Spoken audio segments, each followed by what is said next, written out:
नमस्ते दोस्तों, मैं डॉक्टर अमन किशोर, कंसल्टेंट साइकेट्रिस्ट और head of the department Gwalior मानसिक आरोग्यशाला। आज मैं बच्चों में होने वाली एक मुख्य समस्या जिससे कई बच्चे पीड़ित रहते हैं, जिसको बेड वेटिंग कहते हैं, या पेशाब में बिस्तर में छूट जाना सोते वक्त, या ऐसी जगह पे पेशाब करते रहना जहाँ पे उनको नहीं करना है, ऐसी समस्याओं के बारे में डिस्कस करेंगे। इसको एन्यूरेसिस, टेक्निकल भाषा में एन्यूरेसिस कहते हैं। जब एक बच्चा पैदा होता है उसको अपने पेशाब या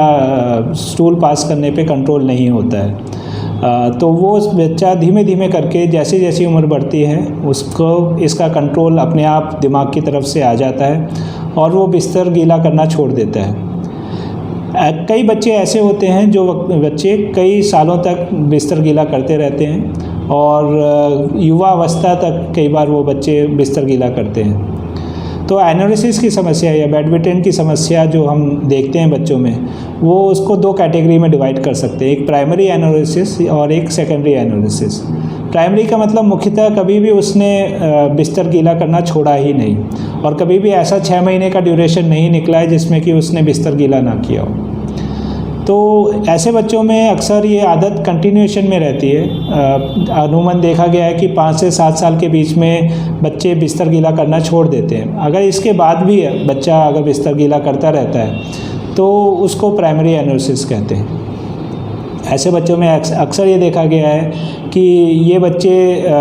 जो स्वभाव के रूप से बहुत ही नर्म स्वभाव के रहते हैं, अपने में ही गुम रहने वाले बच्चे होते हैं, ज़्यादा घुल मिल के बच्चे ज़्यादातर दूसरे बच्चों से नहीं मिलते हैं और शैतानी बिल्कुल वैसे नहीं करते हैं। तो ऐसे बच्चों में अक्सर एन्यूरेसिस या एंटलाइजिंग बिहेवियर कंटिन्यू रह जाता है।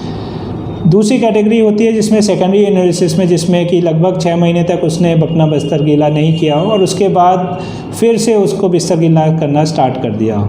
तो इसको सेकेंडरी एन्यूरेसिस कहते हैं। तो जो एन्यूरेसिस या बेड वेटिंग के कंटिन्यूएशन के कारण जो होते हैं उसमें अलग अलग कारण पाए जाते हैं। पहला कारण ये होता है कि उसको टॉयलेट ट्रेनिंग अच्छे से नहीं कराई गई हो,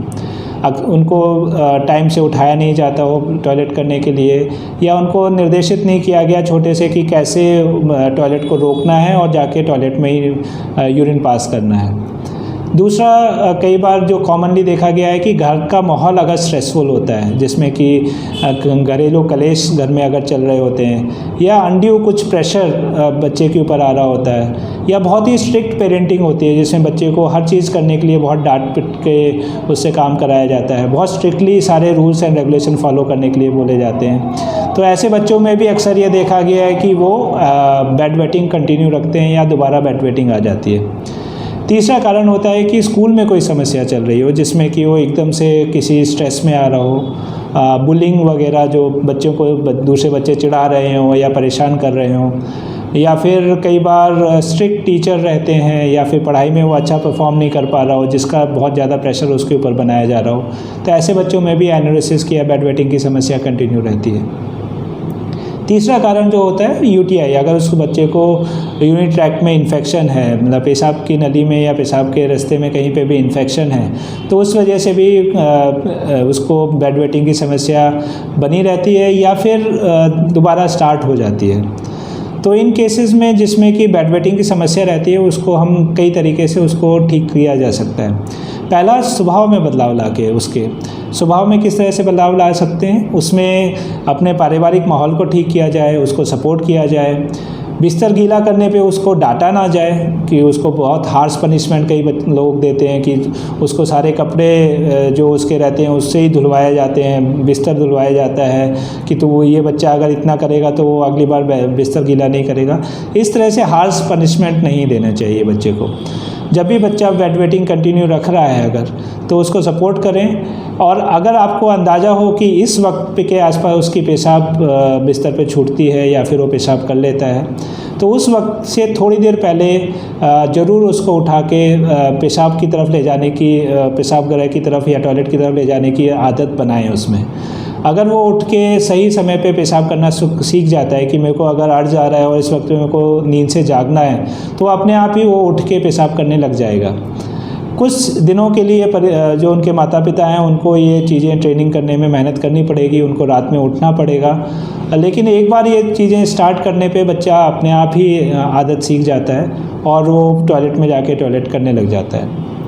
दूसरा एक तरीका होता है कि कुछ बेड अलार्म्स आते हैं, जैसे कि बिस्तर गीला होता है तो अलार्म बजने लग जाता है, वो उसके बेड के ऊपर उसके कपड़ों में लगाया जा सकता है, जिसकी वजह से वो जैसे ही गीला करना स्टार्ट होता है तो उसको अंदाज़ा हो जाता है और रोक के पेशाब बिस्तर पे दूसरी जगह जाके करने लग जाता है।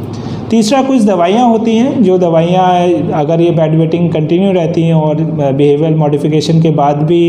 चीज़ें नहीं सुधरती हैं तो उन गोलियों से कुछ समय के लिए गोलियाँ चला के बेड वेटिंग को रोका जा सकता है। अगर और कोई समस्या, जैसे कि स्कूल में समस्याएं चल रही हैं, पारिवारिक समस्याएं चल रही हैं, या फिर पेशाब में जलन बुखार के साथ आ रहा है, तो ऐसे समय में उन समस्याओं को उसी तरीके से सॉल्व करना पड़ेगा। अगर पेशाब में जलन है तो पीडियाट्रिशियन को दिखाना पड़ेगा, बच्चों के डॉक्टर को,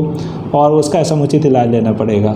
और अगर ज़रूरत पड़े तो बच्चों के जो काउंसलर्स होते हैं, साइकेट्रिस्ट होते हैं, उनसे मिलके उनके बारे में डिस्कस किया जा सकता है, और उनको अगर किसी चीज़ की स्ट्रेस है, चिंता है या चाइल्डहुड डिप्रेशन है, उसको उसी तरीके से ठीक किया जा सकता है। तो बेड वेटिंग या एनोरेसिस को बच्चों में एक समस्या समझ के उसको निदान करना चाहिए, नहीं तो कई बार वो बच्चा बहुत ज़्यादा हीन भावनाओं से ग्रसित होने लग जाता है और वो अपना परफॉर्मेंस अच्छे से नहीं दे पाता है। तो ऐसे बच्चों में हेल्प ज़रूर लेना चाहिए, बिहेवियरल मॉडिफिकेशन करने की कोशिश करनी चाहिए, नहीं हो तो साइकेट्रिस्ट की हेल्प लेनी चाहिए ताकि वो बच्चा अपना जीवन अच्छे से जी पाए। नमस्ते।